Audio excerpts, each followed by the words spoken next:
Hello, today we got us a PlayStation 5 controller here. Customer states that it's got stick drift, so we're going to plug it in the computer, pull up our software. Oh yeah, look at where it's at right here.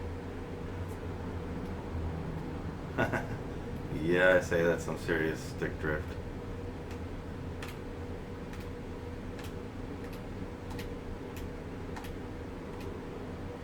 Alright, that one seems fine. So yeah, this one's way off.